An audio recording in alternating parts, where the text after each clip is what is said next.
సంపాదించాలంటే ఎన్నో ఫేస్ చేయాలి చేద్దాం. ఇంటర్వ్యూలు ఫేస్ చేయాలి. టాలెంట్ ఉంటే అక్కడ మనకు ఆపర్చునిటీ ఉండదు. ఒకవేళ ఆపర్చునిటీ ఉంటే డబ్బులు కావాలి. రకరకాల ప్రాబ్లమ్స్ ఉన్నాయి బయట నెలకు 1 లక్ష సంపాదించాలంటే ఒక 20 నుంచి 50 లక్షల రూపాయల పెట్టుబడి పెట్టొద్దాం. నేను మీ అందరికి ఇచ్చే అడ్వైజ్ ఏంటంటే ఒక 1 అవర్ 1.5 అవర్ వరకు కాన్సన్ట్రేషన్గా వినండి. ఇది ఏంటంటే చాలామంది చదువుకున్న వాళ్ళు వస్తారు, హయ్యర్ ఎడ్యుకేషన్స్ వస్తారు, ఆల్రెడీ ప్రాక్టికల్గా ప్రూఫ్ అయిన వాళ్ళందరూ కూడా వస్తారు. కాబట్టి ఇది అందరికీ అర్థం కావాలి. ఇప్పుడు కంప్లీట్ మ్యాథమెటిక్స్ స్టూడెంట్స్ ఉంటే మనం మ్యాథమెటిక్స్ లాంగ్వేజ్లో మాట్లాడుకుంటాం. ఇక్కడ అందరూ ఉన్నారు కాబట్టి అందరికి అర్థం కావాలి. కాబట్టి మనం అందరినీ కలుపుకొని వెళ్ళాలి. మరి బిజినెస్ ఏంటంటే ప్రతి ఒక్కరు చేసుకోవచ్చు. 360 డిగ్రీస్ ఎవరైనా చేసుకోవచ్చు. చదువు బాగున్న వాళ్ళు చేసుకోవచ్చు, చదువు లేని వాళ్ళు చేసుకోవచ్చు. బాగుందా వాళ్ళదా? మరి మీ అందరు కాన్సన్ట్రేషన్ చేస్తారా చేయరా? అందరం చదువుకున్నామా చదువుకోలేదా? గట్టిగా చదువుకున్నాం. స్కూల్లో ఉన్నప్పుడు మనకు పంతులు ఉంటారు కదా, సార్ వాళ్ళు ఉంటారు కదా, వాళ్ళు మనల్ని ప్రతిసారి అడిగే క్వశ్చన్ ఏంటంటే ఇక్కడ బాడీ ప్రజెంట్ లో పెట్టి మైండ్ అబ్సెంట్ లో పెడితే మీకు అది ఉపయోగం ఉండదని చెప్పిండు. అవునా కదా? అప్పుడు మనకు స్కూల్ కాబట్టి స్కూల్ దాటితే మీకు తెలుస్తారు ఆ జీవితం విలువ చాలాసార్లు చెప్పుకుంటారు, మనం వినలేదు. కానీ ఇప్పుడు మనం ఏం చేయాలంటే మీరు మీ మైండ్ ఇక్కడ ఫోకస్ గా పెట్టండి. పెడతారా?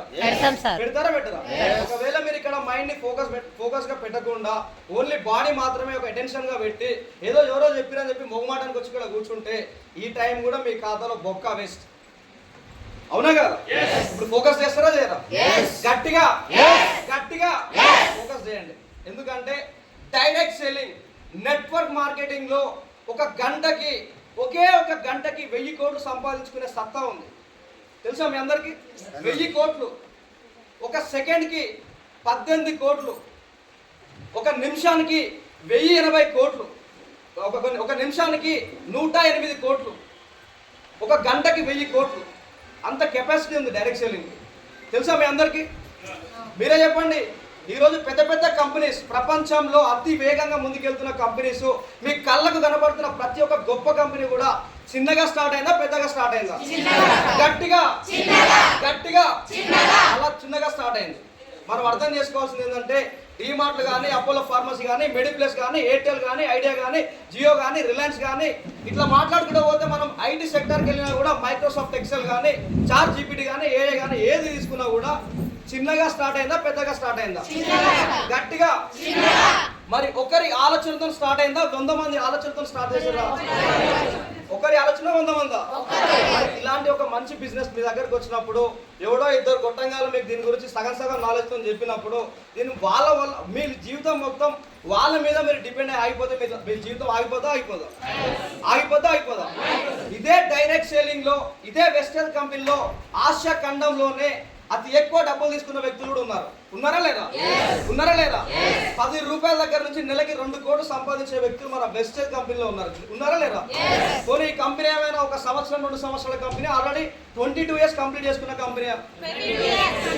కంపెనీ గ్రేటా కాదా?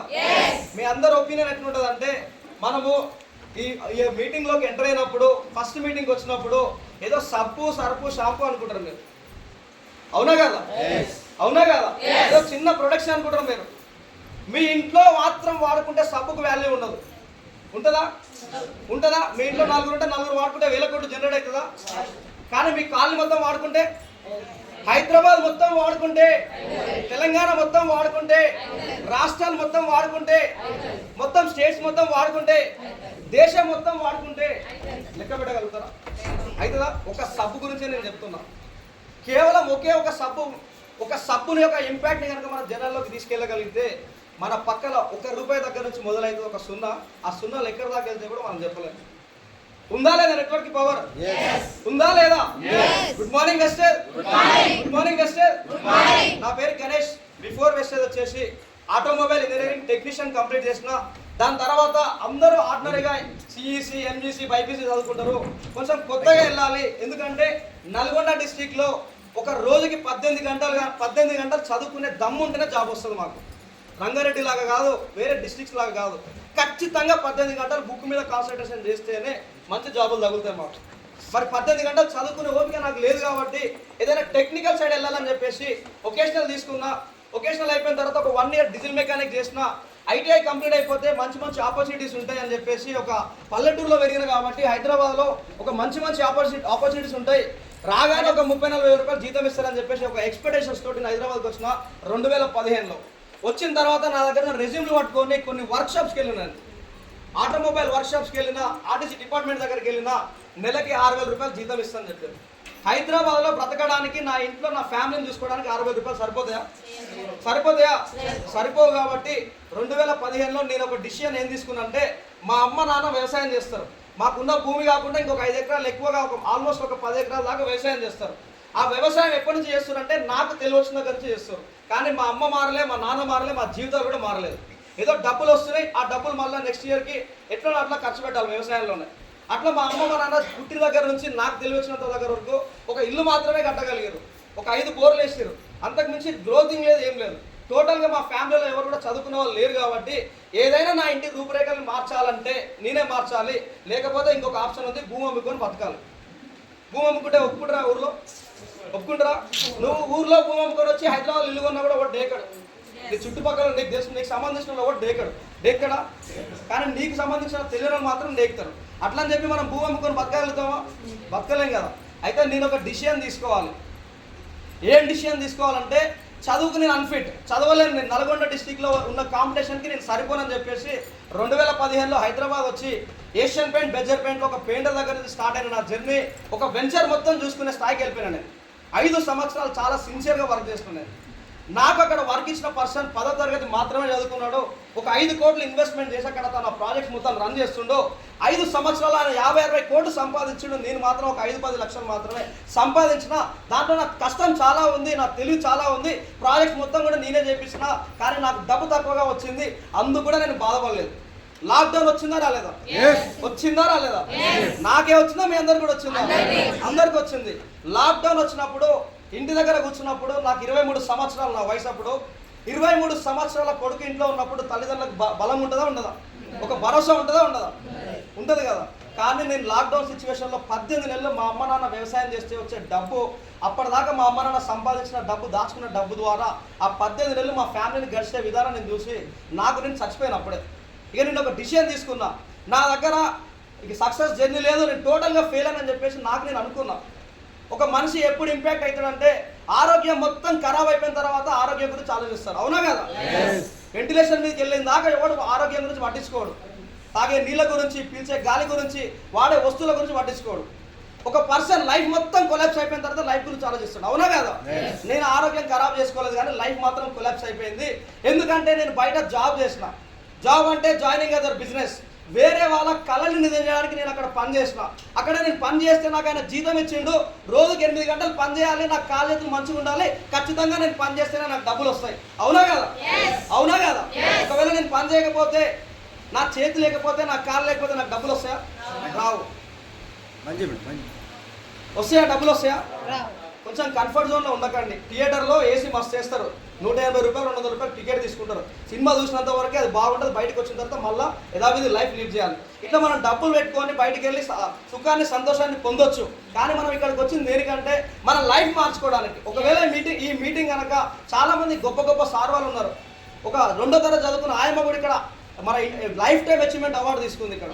అలాంటి వాళ్ళందరూ కూడా ఇక్కడికి వచ్చి మనం మాట్లాడుతున్నప్పుడు అది మన లైఫ్ ఏమైనా ఇంపాక్ట్ చేస్తే ఫస్ట్ మన ఫ్యామిలీ మారుతుంది, అవునా కదా? అవునా కదా? మన ఫ్యామిలీ మారింది, మనం కూడా ఏదైనా ఇంపాక్ట్ చేయాలని అనుకుంటే ఒక 10 ఫ్యామిలీలు మారితే మారా ఆ 10 మంది నువ్వు కలిసి దేశాన్ని కూడా మార్చొచ్చా మార్చలేదా? మార్చొచ్చు. నాకు అర్థమైంది ఏంటంటే, జాబ్ అంటే జాయినింగ్ అదర్ బిజినెస్ అన్నట్టు. నాకు టోటల్గా అర్థమైంది ఏంటంటే, జిందగీలో నాకున్న తెలివిని కానీ, నాకున్న కష్టాన్ని కానీ వేరే వాళ్ళ దగ్గర పెడితే నా జీవితం మారదని చెప్పి నేను డిసైడ్ అయిపోయిన తర్వాత, ఏదైనా ఒక ఆపర్చునిటీ వస్తే హార్ట్ఫుల్గా పనిచేద్దాం అనుకున్న సందర్భంలో వెస్టేజ్ అనే ప్లాట్ఫామ్ మా ఇంటికి వచ్చింది. ఒక దాదాపు నేను కూడా ఒక 5-6 కాల్స్ రిజెక్ట్ చేసిన. నేను చదువుకున్నా, తెలివి ఉంది, నాకు మార్కెటింగ్ తెలుసు, ఈ సబ్బుల కంపెనీ నాతో కాదు, ఇది జనాలకు వెళ్ళి నేను ఏదో మాట్లాడాలి, ఏదో చెప్పాలని చెప్పేసి ఒక నెగిటివ్ మైండ్ సెట్ తోటి పట్టించుకోలేదు. కానీ ఒక వెంచర్కి వెళ్ళినప్పుడు సత్యం సార్ పరిచయం అయ్యిండు. సత్యం సార్ వాళ్ళ ఫ్రెండ్ జనార్దన్ సార్ ఒక విఆర్ఓ, ఆయన ఒక గవర్నమెంట్ ఎంప్లాయీ. ఆయన ఈ బిజినెస్ గురించి కొంచెం స్టడీ చేసి, గణేష్ నా చేతులకు సంఖ్యలు ఉన్నాయి, నా చేతిలో ఒక గవర్నమెంట్ జాబ్ అనే ఒక సంఖ్యలు నా చేతిలోకి వేసిర్రు. ఆ మండలం దాటి నేను బయటికి ఎక్కడ వెళ్ళి కూడా పని చేయలేను, కానీ డైరెక్ట్ సేలింగ్లో వెస్టర్న్ కంపెనీలో ఫ్యూచర్ ఉంటుందని నాకు అనిపిస్తుంది. గణేష్ నువ్వు ట్రావెల్ చేయని చెప్పి నన్ను పుష్ చేసింది సార్. నా కోసం నన్ను కలవడానికి hour great leader MS sir వచ్చిండు, పంచాయతీ సెక్రటరీ సీన్ సార్ వచ్చిండు, సైదుల్ సార్ వచ్చిండు. నేను వీళ్ళు ముగ్గురులో నేను ఒక పాయింట్ ఏం తీసుకున్నా అంటే, సైదుల్ సార్ వచ్చేసి ఏరియా సేల్స్ మేనేజర్ ఏఎస్ఎం, ఒక కంప్లీట్ తెలంగాణకు మొత్తం ఆయన హెడ్ అయిన, షీల్డ్ హెల్త్ కేర్లో ఒక ఫార్మా కంపెనీలో ఆయన హెడ్ అయిన. నెక్స్ట్ పంచాయతీ సెక్రటరీ రంగారెడ్డి డిస్టిక్లో దాదాపు ఒక 4-5 సంవత్సరాలు బాగా చదువుకొని 7 సంవత్సరాలు ఒక గవర్నమెంట్ జాబ్ చేసిన వ్యక్తి కూడా నాకు అక్కడ కనిపించిండు.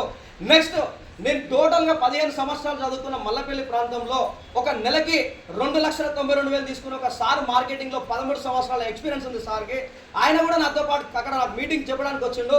వీళ్ళ ముగ్గురు దగ్గర నేను బాగా అర్థం చేసుకుంది ఏంటంటే, 2,92,000 తీసుకునే నీ ఫ్యామిలీలో కానీ, నీ కామ్దాల్లో కానీ, నీ ఫ్రెండ్షిప్లో కానీ ఒక పర్సన్ నెల మీద కూర్చొని మాట్లాడతాడా? ఆయన దగ్గర నాకు బాగా నచ్చింది. అరే ఇంత తగ్గి మాట్లాడుతున్నాడు సార్, ఎంత అసలు మా దగ్గర ఇంజనీర్ ఒక ₹1,00,000 తీసుకుంటాడు జీతము, ఆయన దగ్గర 20-30 మంది ఆయనకన్నా ఎక్కువ జీతం తీసుకున్న చేతులు కట్టుకుని నిలబడాలి. కానీ ఇక్కడ 2,92,000 డైరెక్ట్ షేరింగ్లో ప్రూఫ్ అండ్ సిస్టమ్ ఇది. నాకు బ్యాంక్ అకౌంట్స్ చూపించిండు, అన్ని చూపించిండు ఆయన. ఆయన నేల మీద కూర్చొని మాట్లాడుతున్నాడు. ఇక్కడ చూస్తే గవర్నమెంట్ జాబ్ వదిలేస్తానంటున్నాడు, ఇక్కడ చూస్తే నేను ఏఎస్ఎం జాబే మొత్తం పక్క పెట్టినని చెప్తున్నాడు. వీళ్ళందరికీ ఏమైనా పిచ్చి పట్టిందా అని అనుకున్నా ఫస్ట్, కానీ మీటింగ్ అయిపోయిన తర్వాత direct selling is the future of India నాకు అర్థమైపోయింది. దానికన్నా ముందు నేను ఏం చేసినంటే, వీళ్ళ ముగ్గురులో ఏదో ఫైర్ ఉంది, వీళ్ళు ఏదో సాధించాలని సమాజంలోకి వెళ్తున్నారు. ఇలాంటి వాళ్ళతోటి వాళ్ళ తోక పట్టుకొని వెళ్ళినా కూడా నేను సక్సెస్ అవుతాను ఒక భరోసాతోటి ఈ బిజినెస్లోకి వచ్చిన. ఇబ్రహీంపట్నం మీటింగ్కి వచ్చినప్పుడు ఈ బిజినెస్ యొక్క పొటెన్షియాలిటీ నాకు అర్థమైంది. నా దగ్గరకు వచ్చినప్పుడు ముగ్గురు వచ్చి, నేను మీటింగ్కి వచ్చినప్పుడు 1,500 మంది. 1,500 మందిలో ఎంతో మంది పోలీస్ డిపార్ట్మెంట్, గవర్నమెంట్ ఎంప్లాయీస్ చాలా మంది ఉన్నారు. ఆ రోజు నేను డిసిషన్ తీసుకున్నా, నా లైఫ్ని, నా ఫ్యామిలీ సిచ్యువేషన్ని మార్చే ఇండస్ట్రీ ఏదైనా ఉంది అంటే వెస్టర్న్ అని చెప్పేసి దీన్ని బలంగా నమ్మినా. నేను నమ్మినప్పుడు నన్ను ఒక్కరు కూడా నమ్మలేదు. మా ఫ్యామిలీ వాళ్ళు రిజెక్ట్ చేసారు, ఫ్రెండ్స్ రిజెక్ట్ చేసారు, సమాజం కూడా రిజెక్ట్ చేసింది. ఎందుకంటే ఇలాంటి కంపెనీస్ ఎన్నో సమాజంలో వచ్చిపోయినాయి కాబట్టి కూడా నమ్మలేదు. చాలా మందికి చెప్పినా నేను, చాలా మందికి దగ్గర నా అనుకునే వాళ్ళు, నా కాంటాక్ట్స్లో ఉన్న ప్రతి ఒక్కరిని టచ్ చేసిన, ఎవరు నమ్మలేదు. కానీ ఈ బిజినెస్లో పొటెన్షియాలిటీ నాకు అర్థమైపోయింది. చేస్తే ఇదే బిజినెస్ చేయాలి, లైఫ్ మార్చుకుంటే ఇదే బిజినెస్లో లైఫ్ మార్చుకోవాలి ఒక డిసిషన్ తీసుకొని ట్రావెల్ చేస్తే. నేను మొట్టమొదటిగా నాకు కావాల్సినప్పుడు కొనుక్కున్నప్పుడు వచ్చిన ఇన్కమ్ ₹16 అయితే, ఇదే బిజినెస్లో నేను ఒక నెల జీతం ₹1,80,873 తీసుకున్నాను.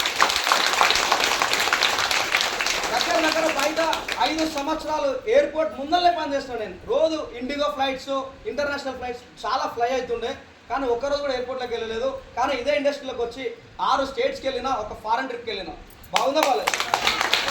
ఇదే బిజినెస్లో ఎన్నో రిజెక్షన్స్ వచ్చినాయి. చాలా రిజెక్షన్స్కి కరెక్ట్ ఆన్సర్ ఇవ్వాలని చెప్పేసి every rejection is injection of success అని ఒక ఆర్టికల్ రాసుకొని, ఏదో ఒకరోజు నేను ఖచ్చితంగా సమాధానం చెప్తానని చెప్పేసి ఒక మైండ్లో బాగా బలంగా పెట్టుకొని, నాకు సంబంధం లేని వ్యక్తులందరినీ నాకు చేయాలనే కసి ఉంది, సిన్సియర్గా చేస్తున్నా, నాకు ప్రకృతి కూడా సహకరిస్తుందని ఒక నమ్మకంతో బయటికి వెళ్తే, నా టీంలో ఈరోజు 30,000 మంది ఉన్నారు. 30,000 మందిలో ఒక్కరు కూడా నా ఫ్యామిలీ మెంబర్ లేడు. బాగుందా వాళ్ళ? ఇప్పుడు స్టార్ట్ అయింది. అట్లా నేను బయటకు వచ్చిన 19 lakhs worth Volkswagen virtue stop and car తీసుకున్నా. ఇప్పుడు స్టిల్ 26 months అయిపోయింది. అది కాకుండా 2023 నవంబర్ మంత్లో ఈ డైరెక్ట్ సేలింగ్లోకి వస్తే ఫస్ట్ మనకి మనం చాలా నేర్పిస్తారు. బయట కోట్లు సంపాదించి రోడ్ల మీద అడుక్కునే వాళ్ళని కూడా నేను చాలా మందిని చూస్తున్నాను. ఎందుకంటే మన దగ్గర డబ్బు ఉంటే ఎలా వాడుకోవాలో కూడా మనకు తెలియాలి. అవునా కాదా? మనీ మేనేజ్మెంట్ స్కిల్ అవసరమా కాదా? ఈ బిజినెస్లోకి వచ్చిన తర్వాత కమ్యూనికేషన్ స్కిల్ డెవలప్ అయింది, మార్కెటింగ్ స్కిల్ డెవలప్ అయింది, ప్రజెంటేషన్ స్కిల్ డెవలప్ అయింది, మనీ మేనేజ్మెంట్ స్కిల్ డెవలప్ అయింది. ఒక ప్రాపర్గా చెప్పాలంటే ఇంతకు ముందుకు నేను చాలా మొండోన్ని, నాకు బాగా యాటిట్యూడ్, బల్బు బాగుంటుండే, మనుషులను లెక్క చేయకపోతుండే, ఎవరితో మాట్లాడేటప్పుడు బల్బుగా మాట్లాడుతుండే. నా బిహేవియర్ కూడా మార్చుకున్నాను నేను ఇక్కడికి వచ్చి. ఎందుకంటే నేను ఇంతకు ముందుకు నేను ఎవరి దగ్గర ఏం తినేటోని కాదు, ఎవరి దగ్గర ఏది ఆశించేటోని కాదు, కానీ నాకు బాగా బల్బు ఉంటుండే, ఇగో ఉంటుండే నాకు బాగా. ఎవడైనా వచ్చి నా ముందర మాట్లాడితే వాళ్ళు నిజంగా మాట్లాడుతున్నాను, వాస్తవం మాట్లాడి పట్టించుకోకుండా యాటిట్యూడ్తో ఉండేటోని నేను. మా సార్ పాఠం చెప్తుంటే కూడా నేను లేచి చాలాసార్లు వెళ్ళిపోయాను నేను. మా సార్ నాకు చెప్పిన మాట ఏంటంటే, నీకు చాలా బల్బు ఉందిరా, నువ్వు వేడ బతకలేవురా అని నన్ను అన్నాడు. చాలాసార్లు అన్నాడు. అరే ఒక 5 బర్రెలు ఉన్నాయి కదా, ఇంకో 2 బర్రెలు తీసుకొని బతకమని కూడా అన్నాడు. కానీ నేను చాలా రియలిస్టిక్గా ఉంటాను నేను. నాకు ఇట్లా మేనేజ్ చేసుకుంటూ వెళ్ళడం నాకు ఇష్టం ఉండదు. అట్లా నేను బిజినెస్లోకి వచ్చి నేను చాలా మారినా. నేను ఫస్ట్ ఇక్కడ ఎలా బ్రతకాలో కూడా నేర్చుకున్నా. ఇట్లా టోటల్గా వెస్టేజ్లోకి వచ్చి ఒక 14 lakhs పెట్టి ల్యాండ్ తీసుకున్నా, 30 lakhs అయింది. అది కాకుండా వెస్టేజ్లోకి వచ్చి డబ్బు సేవ్ చేసుకుంటూ ఇప్పుడు పర్ మంత్ నాకు ప్యాసివ్ ఇన్కమ్ ఒక 30,000 పైన వస్తుంది. బయట వెస్టేజ్లో 1,00,000 పైన ఇన్కమ్ వస్తుంది. టోటల్గా లైఫ్ చేంజ్ చేసుకున్నా. డైరెక్ట్ సేలింగ్లో చాలా మంచి ఫ్యూచర్ ఉంది. జస్ట్ 2 minutesలో మీకు డైరెక్ట్ సేలింగ్లో ఏం డెప్త్ ఉందో చూపిస్తా. Good morning Vestige. Good morning Vestige. Good morning leaders. ఇక్కడ ఎంతమందికి ఎయిర్టెల్ తెలుసు? Airtel, Idea, Reliance, BSNL, Vodafone, Jio. ఎంతమంది తెలుసు ఇక్కడ? జియో ఇప్పుడు ప్రజెంట్ ఎంతమంది వాడతారు ఇక్కడ? జియో చాలా మంది వాడతారు. Okay, thank you so much. ఇక్కడ మనం బాగా అర్థం చేసుకోవాల్సింది ఏంటంటే ఒక జియో వ్యవస్థ 2018లో స్టార్ట్ అయింది. 25,000 పెట్టుబడితో ఈ బిజినెస్ స్టార్ట్ చేసారు. దాదాపు 100% క్వాలిటీ, ఎక్కడ కూడా ప్రమోషన్స్ లేవు. నడి రోడ్డు మీద సింబుల్ జనాలకు ఇచ్చేసారు. సర్వీస్ కూడా చాలా బాగుంది. ప్రొడక్ట్ వాళ్ళదే కాబట్టి వాళ్ళ దగ్గర డబ్బు ఉంది, క్వాలిటీ ఉంది, సర్వీస్ ఉంది, ప్రొడక్ట్ ఉంది. ఎంప్లాయీస్ కూడా వాళ్ళే ఉన్నారు. చాలా డబ్బు ఖర్చు పెట్టిండా? తక్కువ ఖర్చు పెట్టిండా? చాలా డబ్బు ఖర్చు పెట్టిండు. ఆయన కూడా నేను మార్కెట్లో సక్సెస్ అవ్వాలంటే 2 సంవత్సరాల టైం తీసుకుంటా 2 సంవత్సరాల టైం తీసుకుంటాం. ఫస్ట్ 6 నెలలు జియో సిమ్ ఫ్రీగా ఇచ్చినా డబ్బులు పెట్టిరా? ఫ్రీగానే ఇచ్చారు. మరి 6 నెలలు ఫ్రీగా ఇచ్చినప్పుడు మనం అందరం ఏం చేస్తామంటే గతంలో ఒక 100 MB మనం రీఛార్జ్ చేసుకోవాలంటే 25 రూపాయలు కావాలి. కానీ మనకు ఫ్రీగా ఇచ్చిన అన్లిమిటెడ్ ఇచ్చిండు. ఒక 90 తాగేటోళ్ళకి ఫుల్ బాటిల్ ఇచ్చినట్టు మనకు ఇష్టం వచ్చినట్టు సోషల్ మీడియాలో అప్పటిదాకా ఫేస్బుక్లో అప్పుడప్పుడు గెలికే మనము Facebook, Instagram, Twitter, Amazon, Flipkart అన్నిట్లో కంటర్ అయిపోయినాం. అవునా కదా? ఇట్లా 6 నెలలు ఫ్రీగా ఇచ్చిండు. నెక్స్ట్ మళ్ళీ ఇంకొక 6 నెలలు ఫ్రీగా ఇచ్చినా లేదా? ఇంకొక 6 నెలలు ఫ్రీగా ఇచ్చినా లేదా? చాలా మంది ఏమనుకోరంటే సిమ్ములు తీసుకోవాలి, 6 నెలలు వాడుకోవాలి, 20 గంటలు పడేయాలి అనుకోరు. కానీ 6 నెలల తర్వాత ఆ సిమ్ నుండి చాలా బెనిఫిట్స్ చేయడం వల్ల అందరూ వాడుతారు. అలవాటు అయ్యిరా కాలేదా? ఒకప్పుడు కొన్ని పల్లెటూరులలో సిగ్నల్ సరిగా రాకపోయేది. ఇప్పుడు అన్ని ఏరియాల్లో వస్తుందో రావట్లేదు? వస్తుంది. నెక్స్ట్ 500 రూపాయలకే సిమ్ ఫోన్ ఇచ్చిందా లేదా? దాంట్లో ఏ సిమ్ వేసుకోవాలి? మీరు అందరు ఇక్కడనే ఎవరా బయట? ఇక్కడ ఈ లైన్ మీకు అర్థమైతే డైరెక్ట్ సెల్లింగ్ మొత్తం అర్థమవుతుంది. Good morning mister. ఏ సిమ్ వేసుకోవాలి? ఒక నెలకి 250 రూపాయలు అయితే 12 నెలలకు దాదాపు 3,000 రూపాయలు అవుతుంది. ఈ మొబైల్ ఎట్లా డిజైన్ చేసినంటే కనీసం ఈ మొబైల్ భూమి మీద 5 సంవత్సరాలు వాడతారు. 5 సంవత్సరాలు గ్యారంటీగా వాడాల్సిందే. అంటే 3,000 × 5 15,000 రూపాయలు అవుతుంది. ఎంత అవుతుంది? చచ్చినట్టు వాడాలా వద్దా? ఖచ్చితంగా వాడుకోవాలి. ఇట్లా 2 సంవత్సరాలు మార్కెట్లో జనాల పల్స్ని పట్టుకొని నెట్వర్క్ యొక్క పవర్ అర్థం చేసుకొని ఇట్లా 2 సంవత్సరాలు ట్రావెల్ చేస్తే ఈరోజు the world biggest network Jio 50 కోట్ల మంది వాడుతారు. ఈరోజు ఎంతమంది వాడుతారు? 50 కోట్ల మంది వాడుతారు. సాధారణంగా ఈ రోజు ప్రతి ఒక్కరు ఒక రోజుకి 10 రూపాయలు వాడతారా? దీంట్లో నేను 7 రూపాయలు మైనస్ చేస్తున్నా. ఒక రోజు 3 రూపాయలు వేసుకోండి. ఈ ట్యాక్సీలు అన్ని రకరకాల ఎంప్లాయీస్ అన్ని తీసేసినా కూడా ఒక రోజుకి 3 రూపాయలు ఒక మనిషి మీద మిగులుతాయి. ఇట్లా మనం ఒక రోజుకి 150 కోట్లు అవుతుంది. ఒక నెలకి 4,500 కోట్లు అవుతుంది. ఒక సంవత్సరానికి 54,000 కోట్లు అవుతుంది. ఒక సంవత్సరానికి ఎంత సంపాదిస్తుండు? ఎంత? 54,000 కోట్లు సంపాదించే వ్యక్తి బిజీగా ఉండాలా? ఫ్రీగా ఉండాలా? గట్టిగా చాలా బిజీగా ఉండాలి. మీకు 20-30 వేలు సంపాదించే వాళ్ళు దొరుకుతున్నారు ఇప్పుడు బయట. 54,000 కోట్లు సంపాదించేటైనా బిజీగా ఉండాలా? ఫ్రీగా ఉండాలా? చాలా బిజీగా ఉండాలి. కానీ ఆయన చాలా ఫ్రీగా ఉండు. ఇంకా ఏదైనా ఆపర్చునిటీ వస్తే ఒక మనిషి దగ్గర నుంచి ఒక పైసా ఇన్కమ్ నాకు వచ్చే అవకాశం ఉన్నా కూడా నేను బిజినెస్ చేయాలని చెప్పేసి మార్కెట్లోకి వెళ్తున్నాడా? వెళ్ళట్లేదా? ఒక జియోతో స్టార్ట్ చేసిండు. ఈరోజు యాక్ట్ తీసుకొచ్చిండు, ఫైబర్ తీసుకొచ్చిండు, డిజిటల్ తీసుకొచ్చిండు, మాట తీసుకొచ్చిండు, పెట్రోల్ బంకులు తీసుకొచ్చిండు. మనందరం ఇట్లనే తలకాయలు ఊపుకుంటూ పోతే మనం వేసుకునే బనీన్లు, అండర్ వైర్లు, వాటర్ బాటిల్లు, పెరుగు ప్యాకెట్లు, పాల ప్యాకెట్లు మనకు కావాల్సిన నిత్యావసర వస్తువులే కాదు, మనం బ్రతకడానికి కావాల్సిన ప్రతి ఒక్కటి కూడా తీసుకురా. మరి ఒక మనిషి నెట్వర్క్ లో ఇంత పవర్ ఉంది. నెట్వర్క్ అంతే, ఆయన దగ్గర ఏం లేదు. నెట్వర్క్ ని యూటిలైజ్ చేసుకున్నాడు. సక్సెస్ అయినా కాలేదా? ఈయనకు ఒక సంవత్సరంలో 1000 కోట్లు నష్టం వచ్చినా కూడా మళ్ళీ బేర్ చేసి మళ్ళీ ముందుకెళ్తాడు. మరి మనం కూడా వెస్టేజ్ లో సక్సెస్ అవ్వాలా వద్దా? మన దగ్గర డబ్బు ఉందా? మన దగ్గర 1000 కోట్లు ఖర్చు పెట్టే డబ్బు ఉందా? మన దగ్గర క్వాలిటీ ఇవ్వగలుగుతాం? మన దగ్గర ప్రొడక్ట్ ఉందా? సర్వీస్ ఇవ్వగలుగుతామా? ఏమి ఇవ్వలేము. కానీ వెస్టేజ్ మనకు ఒక సపోర్ట్ గా ఎలా నిలబడ్డదంటే good morning Vestige. Good morning leaders. Vestige company మనకు 450 ప్రొడక్ట్లు ఇస్తుంది. 8,700 స్టోర్లలో లైట్లు వేసుకో, ఫ్యాన్లు వేసుకో, 1000 మందిని తెచ్చుకో, కూర్చోబెట్టుకో, బిజినెస్ చేసుకోవాలని కూడా చెప్తుంది. ₹1 కూడా ఛార్జ్ చేద్దని చెప్తుంది. 8,700 స్టోర్లు, ఒక తెలంగాణనే కాదు భారతదేశంలో ఎక్కడైనా పని చేసుకోమని చెప్తుంది. మనకి 800 స్టోర్లు ఇస్తుంది. దాంతోపాటు 100% క్వాలిటీ ఇస్తుంది. మనం ఏదైనా ఒక ప్రొడక్ట్ వాడుకుంటే అది మనకు నచ్చకపోతే ఇంకొక ఒపీనియన్ తీసుకోవద్దని చెప్తుంది. డైరెక్ట్గా రాసి పెట్టుంది. If you not satisfy this product you can return for the product as per the product quality. If you not satisfy అని చెప్తుంది. ఇక్కడ సాటిస్ఫై కాకపోతే ఆ ప్రొడక్ట్ నువ్వే ఎక్స్పీరియన్స్ చేయి, అది నీకు నచ్చకపోతే నాకు రిటర్న్ చేయమని చెప్తుంది. బాగుందా బాలేదా? క్వాలిటీ ఉందా లేదా? క్వాలిటీ ఉందా లేదా? ఉంది. క్వాలిటీ కూడా ఇస్తుంది. సర్వీస్ ఉందా లేదా? ఉందా లేదా? గట్టిగా మన కంపెనీ ఆల్రెడీ 5,500 కోట్లు టచ్ చేసినా చేయలేదా? చేసినా చేయలేదా? మీ అందరికి ఒకటి చెప్తున్నా, ఈ రోజు వరల్డ్ లో బిగ్గెస్ట్ టెక్నాలజీ అని ఉందంటే AI ఉందా లేదా? మీ అందరికి చాట్ జీపీటీ మెటా తెలుసా లేదా? దాంట్లోకి వెళ్ళి అడగండి which direct selling company, which direct selling best company in India అని కొడితే బెస్ట్ 2వ స్థానంలో ఉంది. Good morning Vestige. Good morning. Good morning Vestige. Good morning. Company ఇండియాలో నంబర్ 1 పొజిషన్ లో ఉంది. వరల్డ్ లో 38th పొజిషన్ లో ఉంది. ఆల్రెడీ 9 దేశాలకు విస్తరించింది. ఈ డేటాని నీ ఇంటి ఐడెంటిటీగా పెట్టుకొని వాడుకొని డైరెక్ట్ సేలింగ్ లో నువ్వు నీ టైంని పెట్టి ఒక నెట్వర్క్ ని బిల్డ్ చేసుకోవాలని చెప్తుంది. ఇదే డేటాని కరెక్ట్ గా ఒళ్ళు దగ్గర పెట్టుకొని లైఫ్ లో ఏదైనా చేయాలి, గోల్స్, డ్రీమ్స్, అంబిషన్స్ ఉన్నాయి అని చెప్పేసి ఎవరైతే పని చేస్తారో వాళ్ళకి మాత్రమే లక్షలు, వేలు, కోట్లు సంపాదిస్తున్నారు. బాగుందా బాలేదా? మరి ఈ అవకాశం మీకు వచ్చిందా రాలేదా? వచ్చిందా రాలేదా? బాగుందా బాలేదా? మరి ఇలాంటి డైరెక్ట్ సేలింగ్ నుంచే ఒక వ్యక్తి ఎలన్ మస్క్ అని చెప్పేసి దాదాపు 16 సంవత్సరాలు ఆయన నిరంతరం కష్టపడితే 160 బిలియన్స్ సంపాదిస్తే ఈరోజు ఒక రోజుకే 160 బిలియన్స్ కన్నా ఎక్కువ సంపాదిస్తాడు. గ్రేటా కాదా? గ్రేటా కాదా? డైరెక్ట్ సేలింగ్ లో మీరు ఎక్స్పెక్ట్ చేయనంత డబ్బు ఉంది. చాలా వరకు మీరు సంపాదించుకోవచ్చు.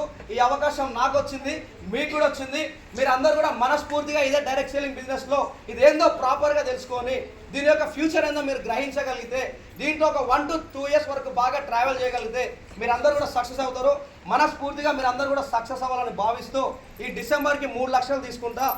నేను నా గోల్ ఏంటంటే, నా గోల్ మా నాన్నకు భూమి అంటే చాలా ఇష్టం. ఇప్పుడు ప్రజెంట్ మాకు 3 ఎకరాల భూమి మాత్రమే ఉంది. 2026 3 ఎకరాలు, 2030కి మా ఊర్లో 10 ఎకరాలు చేస్తా. దాని తర్వాత నా లైఫ్ కోసం నేను నా గోల్స్, నా డ్రీమ్స్ కోసం నేను ఆలోచిస్తా.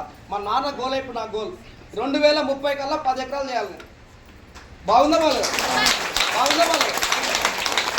మీ అందరూ కూడా సక్సెస్ఫుల్గా ముందుకెళ్ళాలని భావిస్తూ మనస్ఫూర్తిగా థ్యాంక్ యూ సో మచ్.